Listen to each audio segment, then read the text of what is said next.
I'd have to say what I really enjoy about Happy State Bank is the morale that we have. Part of that goes back to the ownership that we talked about.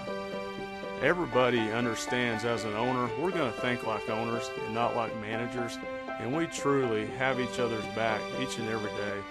So that just the teamwork, everyone works so hard for each other, knowing that the ultimate goal is that each one of our customers is going to leave this bank knowing that we have given them everything we have as bankers to exceed any expectations they had out of our bank.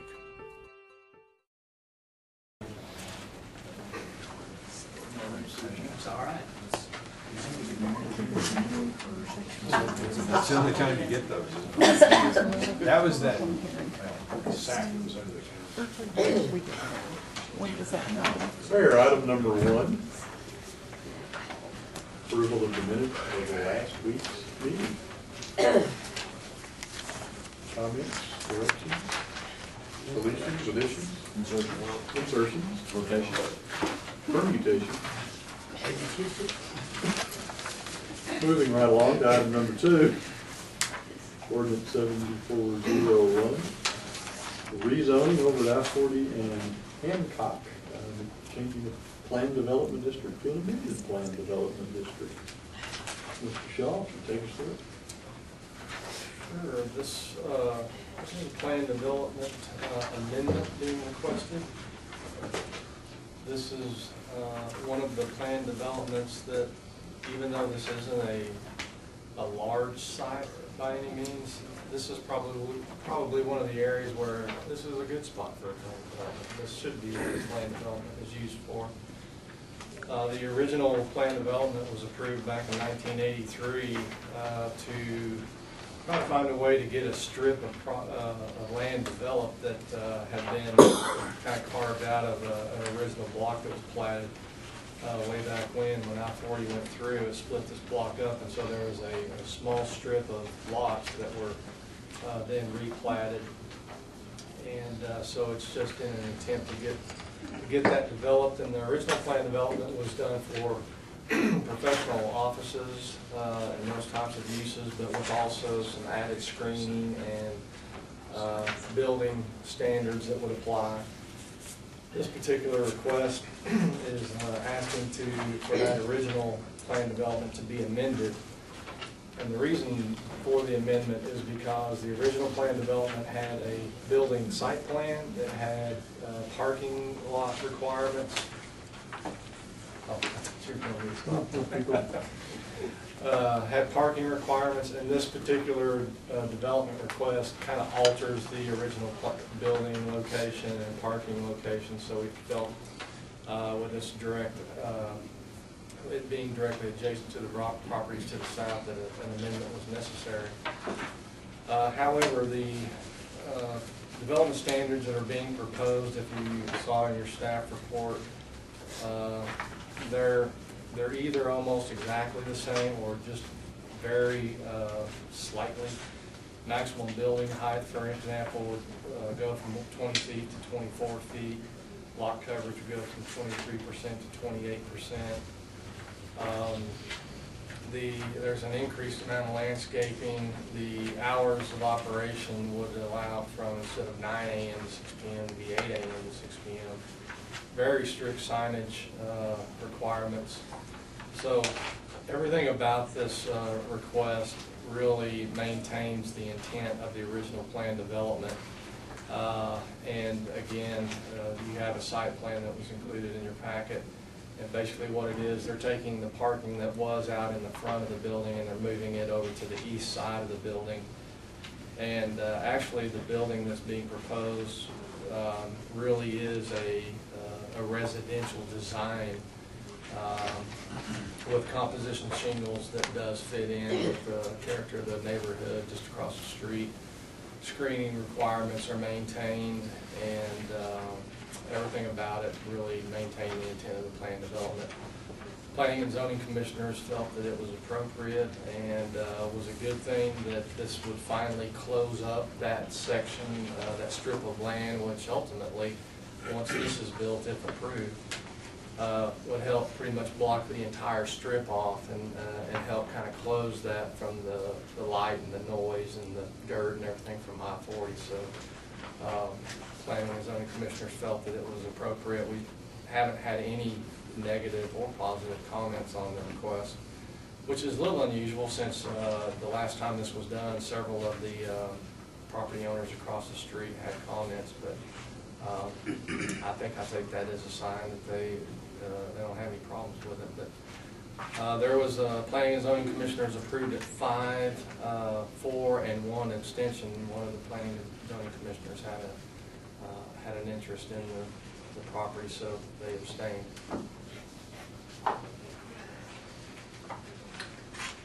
Any questions?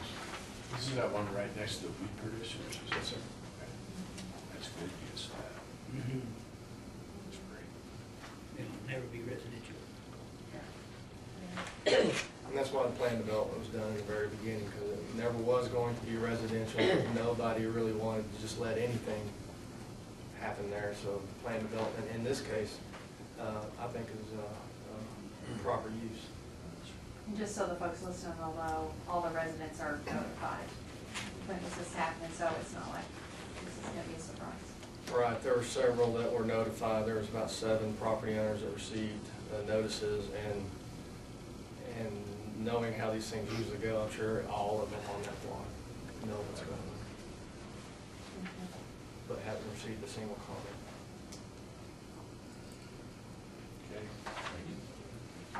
Moving to the next one, 7402.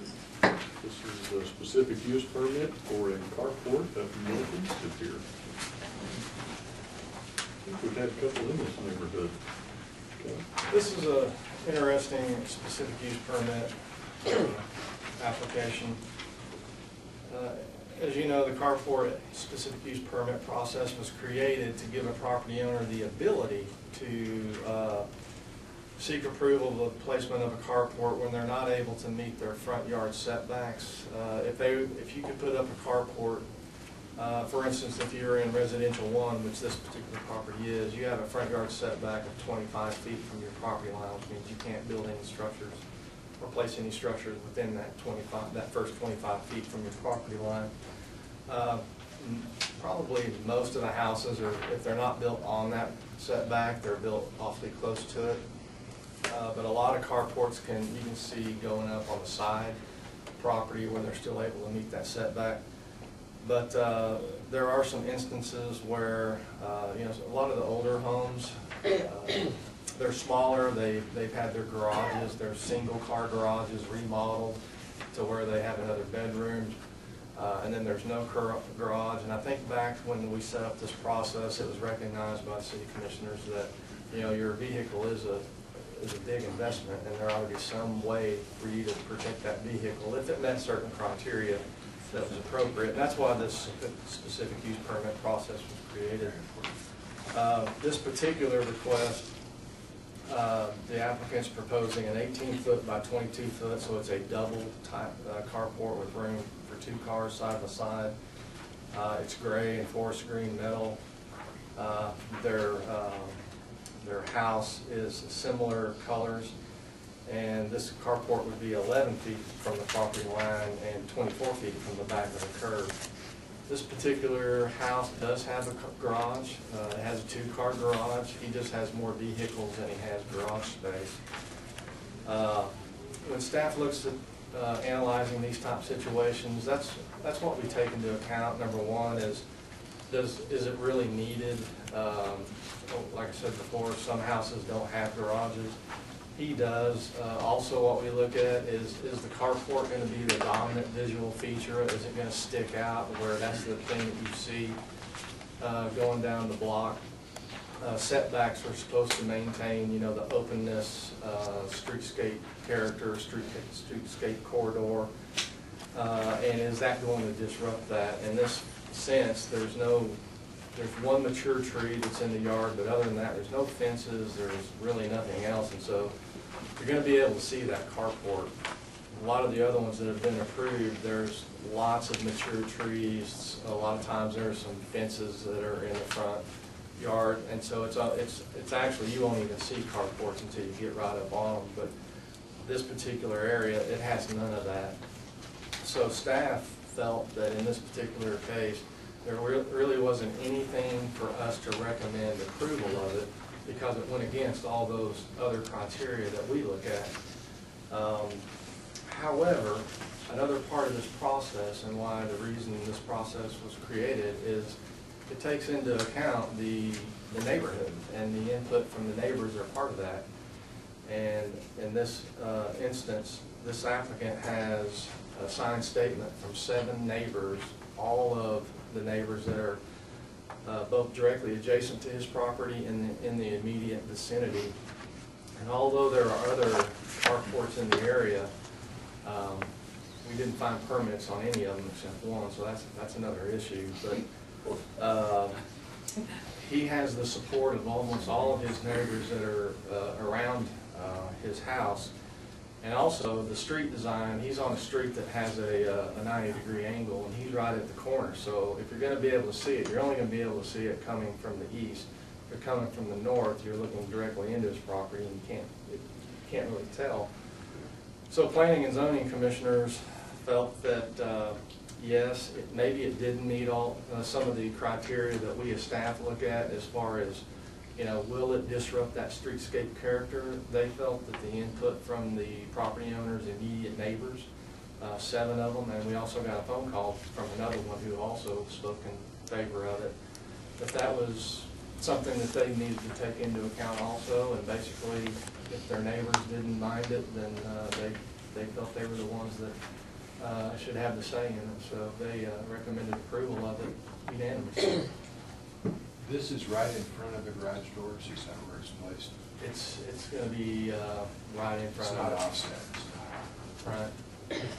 He was going to attach it, but then he decided to back it off a little bit because that brings in other code issues. So it's officially it's detached, but it's only a few meters away. See, I grew up in a household with 5 teenagers at once, all with cars, so I'm feeling his pain. Mhm. A lot of cars there. Looks like a park. The original case that started this whole thing was in a decent neighborhood, which this is. This is a decent neighborhood. Yeah. It is a nice neighborhood. And a guy wanted to put up a carport, but his neighbors, you know, his yard wasn't all that great anyway, and his neighbors felt that whatever he put up was going to be really junky. And well, he actually went ahead and built it, and it was pretty junky. And so it was.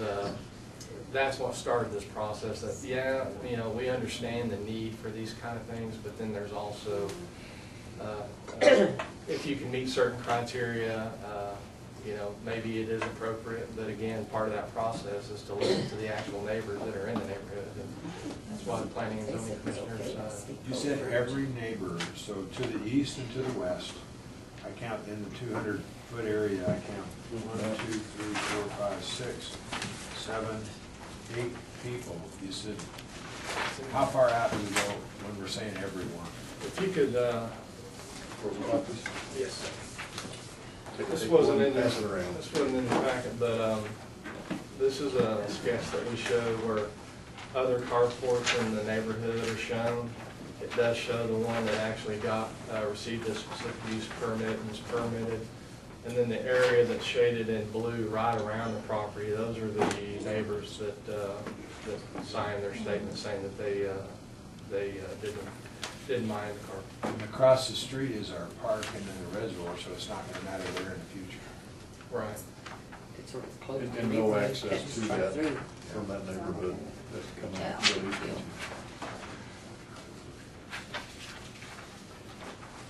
So let me ask you a question.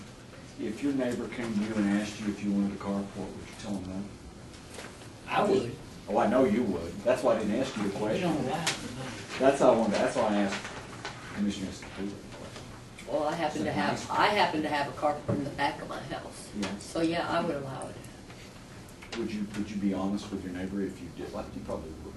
I think a lot of people when a neighbor asks don't want to say. Don't want to say no. Don't want to say. I get your point, but my neighbors always tell me what they think. Well. It hurts. Yeah, but that's because you're a community organizer.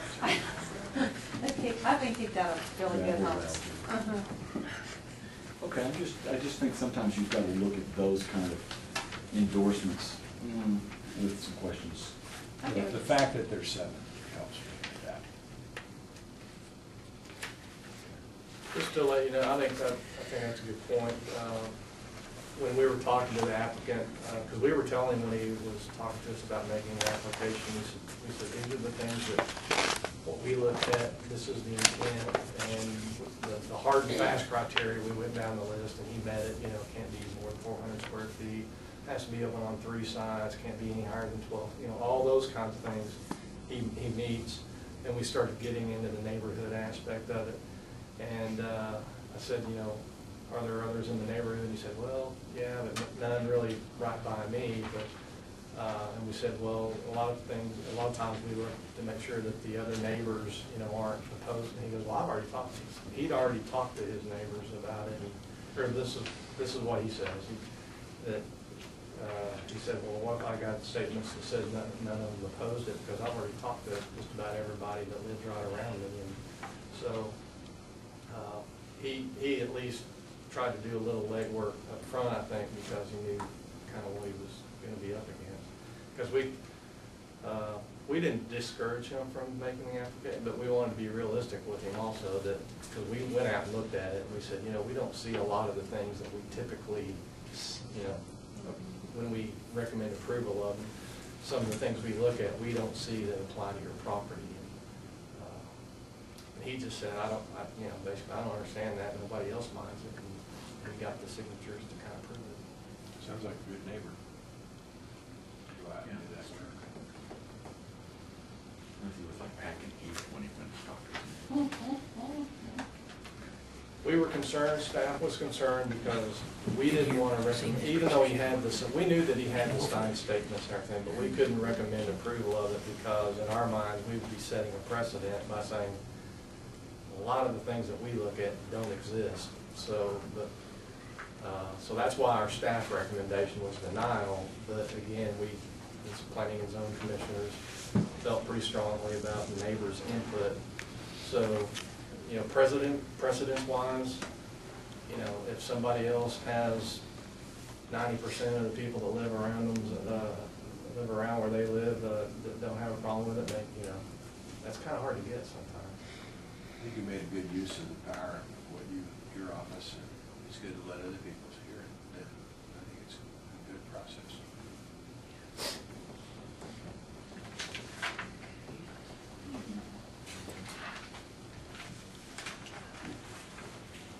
Good questions. Let's move to item number 4, consent agenda. First item on your consent agenda this week, item A, is purchasing a cutaway van and the body that will go on the van. And this is to give the camera capability to your newly created stormwater utility. So I think most, if not all of y'all, have seen the remotely operated cameras we use in sewer systems. And we have used those in the drainage network, but this will provide a dedicated machine that they can use to work on those, catalog them, try to catch those looming issues before they become a failure, and keep us moving forward with that.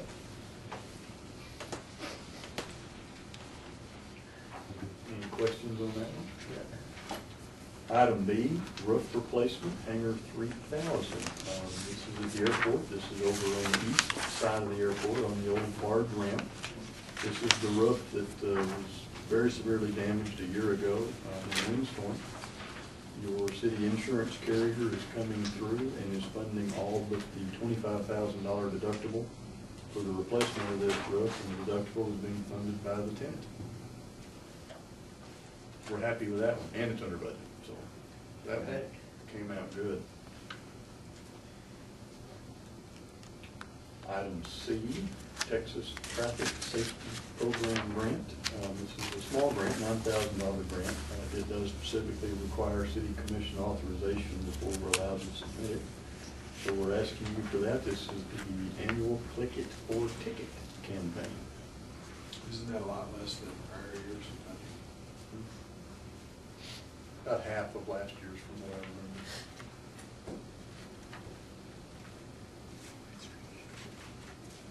Is there a reason for that besides the driver's not running? That's the only reason.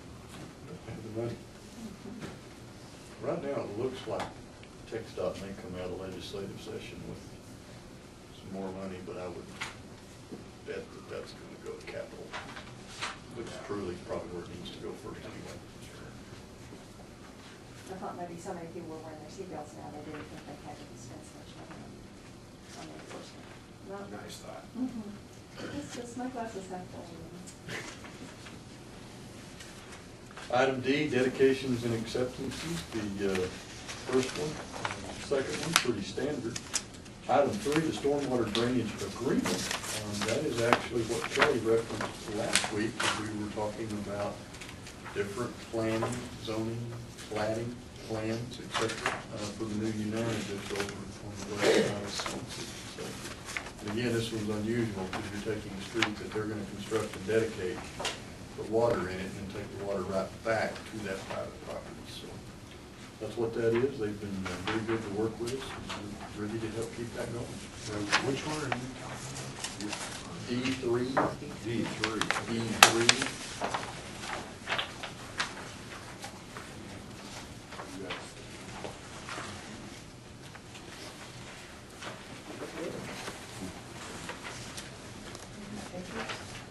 There's some drawings. That one? No pictures, there's nothing to, Yeah, there's nothing picture of Oh, here it is. some big piles of dirt. I mean, they're really moving. One labeled Exhibit A is kind of the site that shows you where that Anson Custer Avenue will be. And then the next one shows you how all that lays out.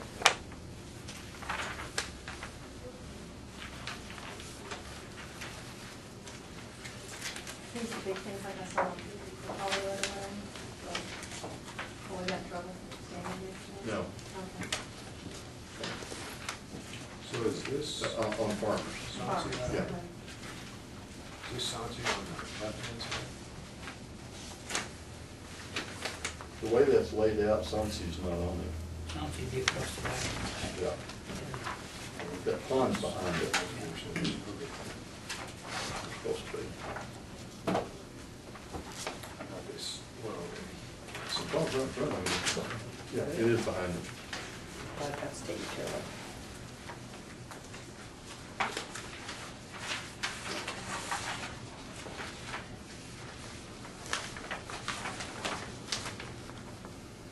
Questions on the agenda? Cool. So let's move to the final week of the Kelly Show. He's been a star for so long. Do what? He's been a star for so Don't long. start. Well, he's gonna go, hopefully after getting your comments today, go be a star with your comp plan implementation committee and the planning and zoning commission. But we're gonna try to wrap up what he's talked to you about with some very specific thoughts and recommendations that if you're in agreement with, we'd like for those two bodies to go back now and lay them out and bring in all the affected parties.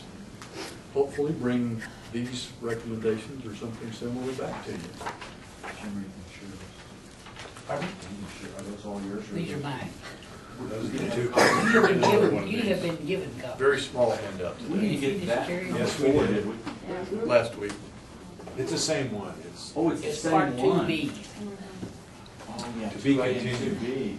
Yeah, we have. I'm remembering now. To be or not to 2A and be. 2B. You know, Jim, he has everything in his briefcase. Right. That's right. He's got, Keep expecting that week to on wheels one of those days. It's getting heavier. Or I'm getting weaker. he's got his. Oh, get these. Well, today's discussion really, I guess we're going from quantity to quality. I only have one slide for you, Ben, so. Let's copy of this. That's right. So you can have it forever. I really appreciate y'all giving me the time to lead you up to this point, and what I wanted to talk about today is really, last week we talked about a lot of the issues, our current process, and at the end of that discussion, I alluded to next week I would bring you our proposal to hopefully help address some of those issues, and that's what this is. The slide that is on the screen, as well as, it's just a copy of what you got in front of you. But you have our current plat approval timeline on the top, and then our proposed plating approval timeline on the bottom of the slide. And it's a little small, so I made you kind of a larger version that's behind the slide so you can look at it.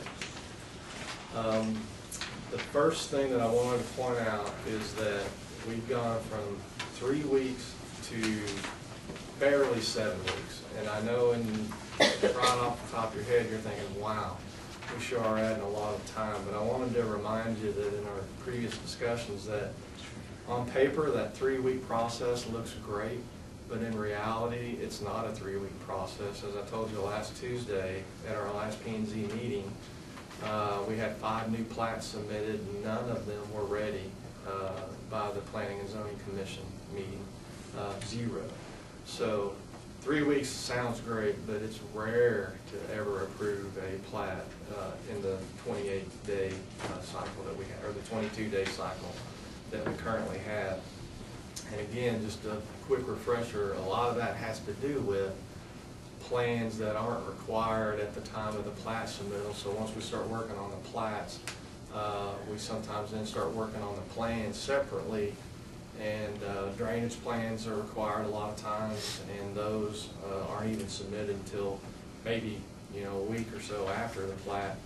But the bottom line is there's a lot of reasons that on the back end of this, once the Planning and Zoning Commission denies the plat, because again it has to act within 30 days, once it kind of is acted upon, then that process, since there's no deadline or timeline or anything like that associated with it, that just seems to drag on for weeks and weeks. And I think that's where a lot of the angst from the development community is. That's where it's coming from. It takes a long time to get everything just finally shored up and approved and ready to go.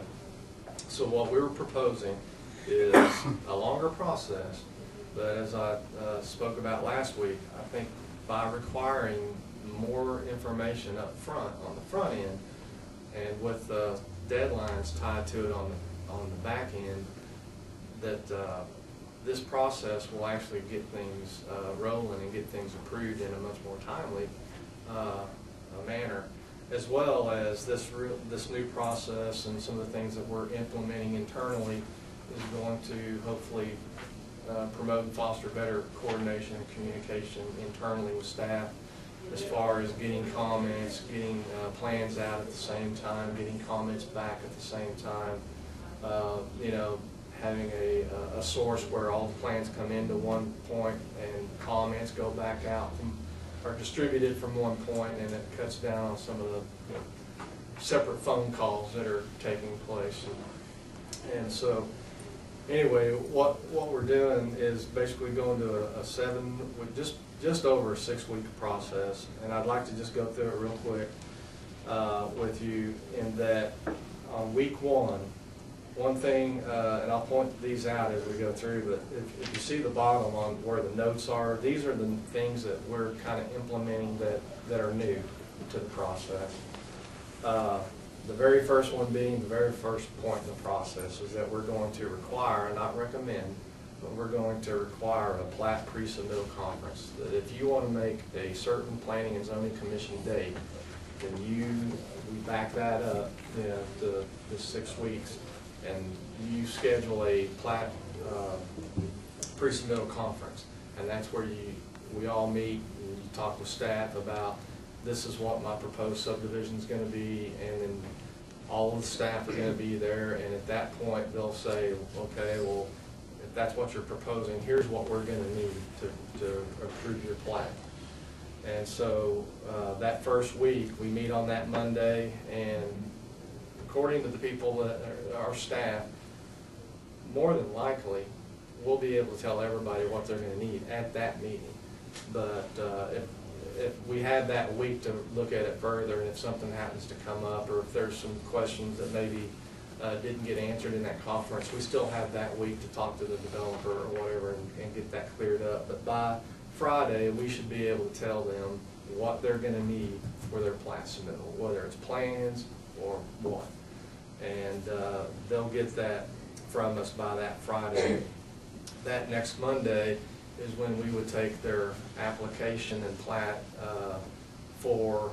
that's when they submit it for review. And then staff has that week, and this is a new part of this. This week two is what we're calling the application completeness review period, where you submit your plat. We're actually going to have a formal application, which we don't have now, that you know, this is the application, this is the developer's name, this is the plat's name, this is what kind of plat it is, you know, replat, you know, amended plat, you know, what kind of a plat it is, how many acres it is, are improvements needed, you know, all those kinds of things. So we're going to have a formal application, and along with that, a fee has to be paid. We've got for instance, we've got a plat that just was approved, and we still haven't had the fee paid on it. So we're trying to get the fee paid. So things that you would think would be normal, we just need to tighten up a little bit. And so this formal application review would be part of that, and that we would then, the planning department would take all those submittals. We then distribute those to all the affected departments, and by that Friday, we have to, you know, basically certify that that plat has been, and it's complete. That application's complete. It has all the things that that we have asked for in our, you know, pre-submittal conference. It has those things, and at the end of week two, we either say that that application is complete, or if it's not complete, we give it back and we give them a written statement why it's not complete or what else is needed. Now, at that point, do they have to go back and schedule another pre-submittal conference? No, they don't. They've just kind of got themselves off this schedule. They're able to get those things back to us. Basically, everything's working on a 2-week cycle. So they would be able to get that stuff back to us the next review submittal deadline. And so they would then be able to continue on. They don't have to go back and do another pre-submittal conference. But it does kick them off of that schedule. If it is complete, we then, in week 3, that's when our formal review begins. We've certified that we've got everything we need. We then begin the formal review process. That 30-day clock starts. And by the way, a lot of cities do it this way. They have a pre-submittal review time because they don't want the clock starting unless they are assured that they have everything that they need. And so this isn't something we just thought of. This is something that's used in Well, other did cities. you not also say last week that most cities have this dual plan process?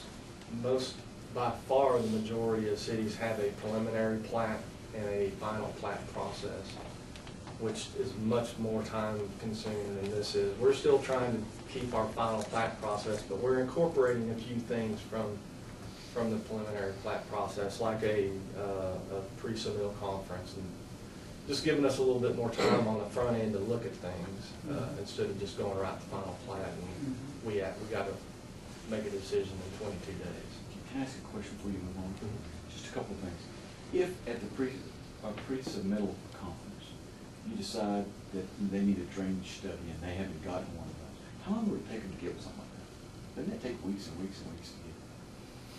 It depends. I mean, you can't do it overnight. Well, depending on what it is. I mean, you know, the complexity of the project would depend on, you know, how complex the drainage report would be. But again, most of the time in these type deals, they know what they're doing anyway. And if they don't have one already done, they've probably got one almost done. So again, one of the things that we hope is a byproduct of this process is more upfront communication. That, you know, if they didn't have time to get it done before this submittal deadline, maybe, you know, again, they'll only be thrown off by a couple of weeks if they weren't able to get it done. But maybe next time they could maybe talk with staff a little sooner before that deadline and say, we're thinking about doing this, you think a drainage report's gonna be required? Yeah, it would be. And if you certify at the end of that second week, and then later on, you were determined that, we need a drainage something, or whatever, what then happens? Do they go back? You alluded to that a little bit. Do they have to start over? Do you have exceptions, appeal? How does it work? Well, number one, I hope that doesn't happen. That's the main thing. I hope that doesn't happen. But if it does happen, it may happen. If it does happen, there are some things in here that we still have some built-in escape valves, basically. That, well, as you'll see on down in like week 5 and 6, if things aren't ready, number one, you have a 30-day waiver that you can sign that kind of gets us off the state law hook.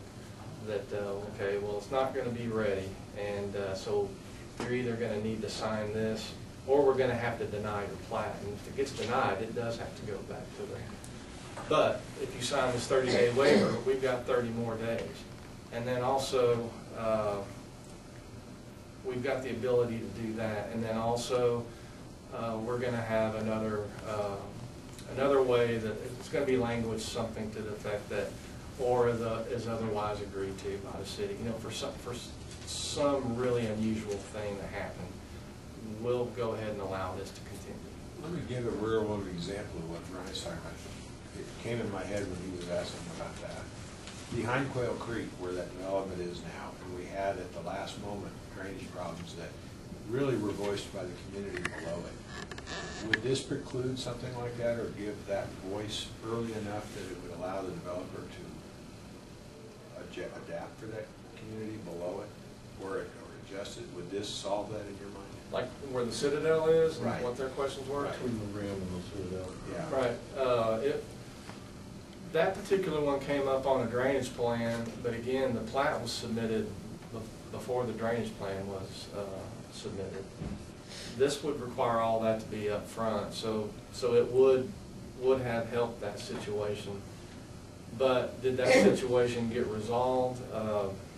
He probably wouldn't have gone to the step where we start the 30-day clock, because that drainage report, we would have had it, and those discussions take place, and we would try to get those things worked out before we would start the clock on the official review. And like I say, there's a 2-week, every 2 weeks there's a deadline coming around. So he could, whichever one, once we worked it out with those residents, the next one that was coming along, we would put it on that. So you would query the residents as part of your process if it was needed? Or is it done through engineering and you don't really query? I think of it as this way, Mayor. Under our current system, the good intention is just to hurry and get a plat done with your co-developer. And so we hurry it at the front, but there are required things that have to be done, and then it gets stalled, and you have all this, having to stall it and get things done. Kelly's plan wisely flips it over, and you do all the studies up front, and then when you're ready to go, you move rapidly to the end of it. Everybody knows what to expect. Exactly, and so staff is able to do their analysis, say, well, there's a drainage issue here, we've gone out and looked, or we've heard from people. All of that happens early in the process, and when you're, rather than in a rush at the end. We're getting a chance to see it all at once.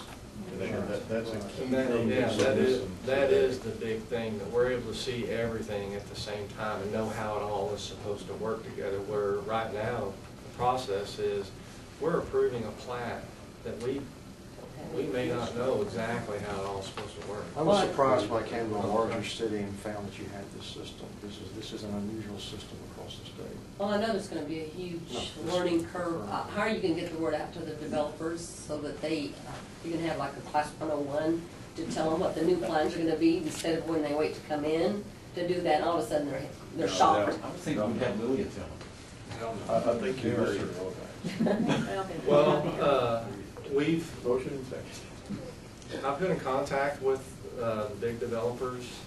We've also had, and so we've talked about kind of the process that we're going through already. Okay. If we get the, the nod here, we would like to kind of start the formal process of taking this through the channels that it needs to go through. And as part of that, is going back to the development community and saying, okay, this is the process that we're really going, heading towards, and even though we've kind of talked about it before, this is it, and we really need to know if, or I would really like to know if you're on board, and if you're not on board, why, and let's talk about it. But they, hopefully, by the time, if this gets approved, they will already be very aware of it. And so, and there's still gonna be, once it gets implemented, then, we're gonna go through those kind of growing pains. But The one part that I don't quite understand though is the notification. The citizens below that got excited late. right. Maybe because of the way the system was set up. That also sort of happened in colonies. Are there things in here that notify the community early if it's necessary? Plants don't get noticed, Mayor. A zoning case gets, Mayor, it gets noticed. And that's what I was gonna Plants tell you. don't receive notice.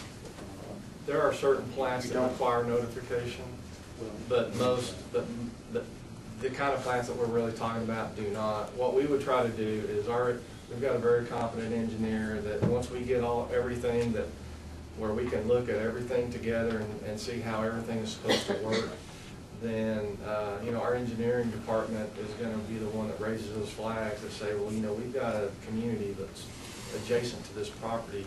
We need to be very confident on how you're gonna drain that. Now, do we go and notify those people? We don't have a requirement to notify, but that's just one of those things that maybe it's incumbent on staff to think about those kinds of things. And, well, maybe we ought to contact that homeowners association and see if they've got some issues or something like that. That's how it was raised in the one that you're talking Right. about. But we have no actual requirements to notify. Okay. So there was actually a formal process on that one. Sounds good to me. Kelly, you covered, we've got one point on here on the bottom of his notes, note number 4, that we really want to set up on the table and be sure that y'all are comfortable with, and then let's kind of walk it forward. The developer agreement, some form of a certainty or a surety for those public improvements that the plats are designed to trigger, those streets, those water, wastewater, storm sewer, etc. Right, and you can read, it's just really review periods, and then we send back comment sheets, that week 4, 3, 4, and 5. One of the major issues that, and I'd already mentioned the 30-day waiver, there's 2 areas in the process where if they can't get their approval, if they can't get the revised plats back to us in time, they can sign that 30-day waiver process and allow them to go on to the next agenda. If we get down to the end of the process and there's something that has come up that we just don't seem to have been able to work out in this time frame, 30-day waiver requirement before the P&Z, and it can also be carried over. So there's a couple of ways that you can be extended on without having to be denied, but we're going to cap that at 2 P&Z meetings, which would be 60 days. Or as otherwise agreed. So there's their escape valves. But at the very end, in that week 7, I did want to point this out because this is a key component, and this is a new component. At the P&Z meeting, the Planning and Zoning Commission could approve the plat. They can approve it, but we won't actually file the plat until we've got some type of a developer agreement done on how the public, if needed, how the public improvements are going to be done. Like a performance bond. And that's something that we're still going to work with. I want to work closely with Marks's office, but what type of developer agreement that is still kind of up for debate. It could be and if public improvements are needed, it could be a cash escrow, it could be a surety bond, a performance bond, yeah, a letter of credit. From the bank or something. Yeah, from the bank. There's been some discussion about especially smaller type developments that might need small improvements, maybe some sort of a covenant that says I don't have to put anything up right now, but I know I have this responsibility to pay for this improvement at such time the city deems it's necessary, and that's tied with the land. It runs with the land. So if the property owner who signs it sells the property, and then says, well, yeah, I made that agreement, but I don't own the property anymore, so, which has happened, you know, so. Can you describe the improvements maybe? I mean, not all of them, but like some. Streets, Mhm. streets, Curbs, water, curbsides. sewer main extensions, Okay. you know, something like that. This is always confusing to me when you say the public improvement. You're just talking about within the boundaries of the subdivision, not outside. Well, 99% yes. You do require an adjacent property owner that has frontage on an arterial to pay a small piece into the construction of that arterial. Beyond that, yes, one exception could be off-site drainage, but that's more of an outlier. The concept, and Kelly's right, he and Marcus, the development community, these two committees have got a lot of work to do to narrow it down. He's talked to developers about this, I've talked to developers about this, I haven't talked to all of them. I think on a conceptual level, we all kind of agree. Remember that Amarillo allows you to start selling lots and receiving building permits as soon as a plat is done. We want to continue to accommodate that. That's how that developer really goes into an accelerated phase from a blank piece of land, a blank piece of paper. Now there's homes going up, and there's streets being built, and there's water lines being put in. The concept is to have a surety, and it's not that we're concerned they won't get done, it's we want to be certain that those improvements are done properly in a timely manner, because you're rapidly heading to the point that a home's going to be finished. When somebody wants to close their financing, they want to move in, and we've got to be certain that those public improvements serving that are in and done and accepted. By contrast, the city I came from would not issue a building permit for any houses. Until that's finished. Well, until you had the fire hydrants installed. Dirt streets cut in, water lines in, fire hydrants in place, now we'll let you start putting wood up. It's a So different no building approach. permit. No We're- building Again, permit. we're very liberal here, trying to expedite, not liberal, but trying to expedite that construction. And that's all good, as long as everybody plays nicely, but as soon as you have a problem, and you've got people with a moving van trying to get in their house, and there's still no paved road, or there's not fire hydrants working, the street lights aren't in yet, now they start calling City Hall saying, what kind of neighborhood is this? And They what should. And what has happened in the past is rather than having to put up a surety bond, they start selling those lots, and they get some cash flow going. Yeah. And that's how they assure that they're gonna be able to pay for those. They get Public That's the other improvements. side of the coin.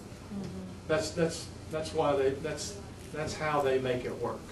They could do it a different way, but this way it works now, and it's a little bit more And so- palatable for So them. this hopefully solves both sides. We got assurances, they can go ahead and sell a lot, but we got them on the hook some way with this agreement with a bond or a letter of credit or something, if they take that They money and fail. do something else. So they still potentially have their cash flow. They just got the surety. This bond. allows them to continue to generate that cash flow. It gives us the But it gives us certainty. protection. We can address Since the day your house is finished and you went to close your financing, and we looked up and said, but sir, ma'am, the water line serving that house has not been accepted. It hadn't been tested with, so we need you to not close on that house for some period, 72 hours. Purely hypothetical, but things like that can occur. Things like that do occur, and like I was telling you last week, I look at it as a train, that you've got the building permit issued, you've got things going out there, and at this point, you've got lenders, you've got a property owner, and you've got the builder. Everybody's wanting things done, and all of a sudden, everything screeches to a halt because it's the city's fault that we haven't, we're holding the CO because you Certificate of haven't, occupancy. you haven't done X. And at that point, it's awfully hard to do that when it puts an extreme amount of pressure on staff, when you're the one that's holding this whole thing up and you're costing me a sale on a house. And that CO just isn't, I don't think it's the proper tool to use as a hammer to get things done. It's not, because you're taking that private party that bought a lot, contracted a builder, arranged their financing, And you're using them then to say, well, that's great, it's a beautiful home, but I really can't let you move in because somebody else didn't finish what they needed to get done. They could have been addressed months before. Which that this process. this provides a better. Well, tool. but then when you get to that point, how is it that you then, what's the mechanics of how then you access this? Do you say to said developer, either you get this part of the job done today, or we're gonna tap into this and we're gonna call an extra contractor? That's the concept. That's how it Will works. there be That's the lead concept. time to do that? Will there be enough lead time where you don't stop a homeowner from moving in and you get this thing fixed? Well, Usually, if you're gonna call one of these, however we do it, you know, if you're gonna call into these, one of these surety, elements, that's serious stuff, and it would be rare that that actually would have to occur, because if that does occur, it puts a real black eye on the development. usually, in my experience, Headlight a notice. letter to the developer CCing their bond company is all it takes. It doesn't go any further than that. The bond company calls him up and says, what are you doing? He says, I'm on it. They'll take care of yesterday. They'll never get another And bond. remember that this is caused. Now, I've had some go all the way, but most of the time, just the letter is all it takes. I see. So if they're in default or something, then you're gonna do that. But are we delaying that homeowner? Because to me, that's the person we need to protect in this body. Well, we have to protect the whole neighborhood. I can't accommodate a single homeowner who's rushing their closing. As the city, we have to look at the entire neighborhood and think about the 200 homes coming. We can protect them if we're ahead of it. Well, We yes. can protect And them this if we gives us that set the opportunity. process up, and that's what should happen. We should never put the homeowner in a position to be the pawn in this. I would agree with that, But certainly. if we're gonna issue building permits, we're creating that, the possibility of that situation. Anything we do, I hope we protect that, so the homeowner isn't left out Well, there. today, we have no means to protect that homeowner. This is, I think, a pretty big step towards it. Is it gonna grab it each and every time? I don't think so, but you're making an agreement that has teeth in it on the front side, and when we just, that doesn't exist today. The potential for the conflict exists because we allow the early sale of those lots, and not the sale of the lots, but the issuance of the building permit. That's what creates the potential. And this is adding something now on that city side that protects the public side of the ledger to try to ensure that all this comes together at the same time. You Most talk to cases it does. developers, this ensures the developer can move ahead too. He knows the program ahead of time, there's no surprises for him. If the surprise is there, it's because of some unusual engineering or geographic thing, and you can fix that, because they know it ahead of time. It helps both sides. Agreed. And because you've looked at things early on in the process and you looked at them simultaneously, most of those developers will be ready to go to contracting by the time they get their plat filed. So while it appears as though it's a longer process up front, and it is, you're actually cutting a lot of this, okay, now that works, so let me see the next piece. Okay, now, you're pulling that together. I think it's got a chance to be. You know, I always like to have my cake and eat it too, you know, I always really like that. And so, you know, I can see right now in this conversation how this is gonna go and where the points are gonna be. You know, because while on the one hand, it's exactly as you've described, as soon as you implement this policy, developers are gonna say, well, we didn't used to have to provide all this stuff ahead of time. We didn't need this, this is what we've been doing for 45 years. And that's gonna be a problem. The ones that we talk to, yeah, but But they we've been won't. around visiting, I mean, different commissioners visited, and you have too. The developer I'm hearing from want this kind of process, wouldn't you So agree, they know. Kelly? So they know what the even playing field, they know where they begin, where they end. The ones that I've talked to, they are much better amenable to something like this than the way it's working now. Yeah. Yeah. But and this, it would be an this improvement. puts some kind of certainty to it. Yep. And when we brought up the point about a performance bond or something like that, you know, kind of got some mixed reviews on that, but if that's the way it had to be, then that's fine. I even had one comment that said, well, that's, you know, if you can't, it may cost a little bit more upfront, but if you can't do that, then you shouldn't be in the development business in the first That's place. right. That's what almost all of them told us. One said this is the easiest city in the world to get started building. Well, but then the word on the street is it's the toughest in the the most time consuming, and it's so screwed up, but they get no cooperation I from don't City hear Hall. that anymore. Well, we shouldn't. I don't It's hear funny, that it's anymore. funny to me that we require this in before constructed, before a plat's even approved.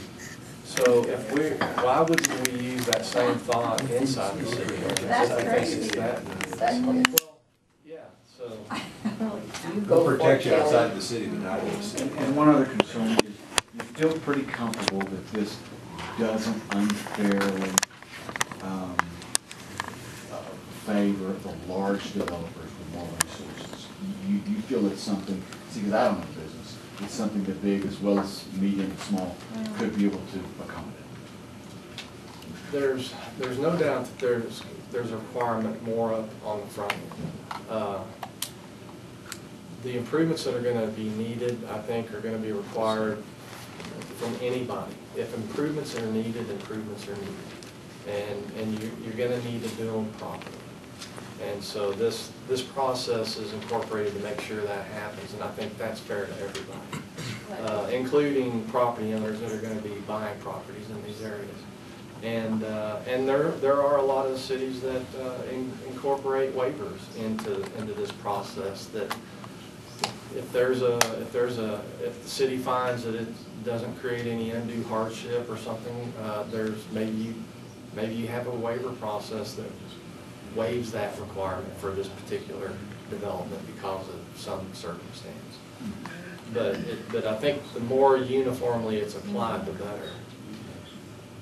Well, I think, and it's an excellent question, and you asked one similar last week, and I've been thinking about it. The surety provided back to the, that is an added cost, no question. We don't do that today, it's never required, so that is an added cost that'll come in.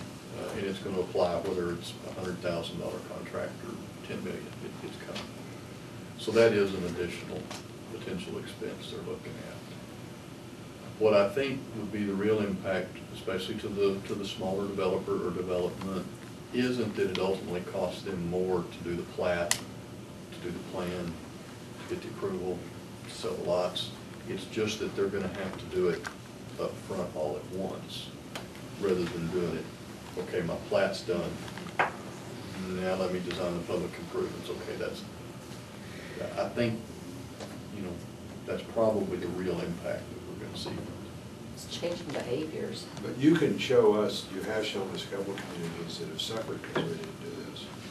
And they're in difficulty now because we didn't do this before. There are two things off the top of my head that we've already talked about that would prevent the type of situation that currently exists in the area east of Eastern, and then a property north of I-40 east or west of Whitaker.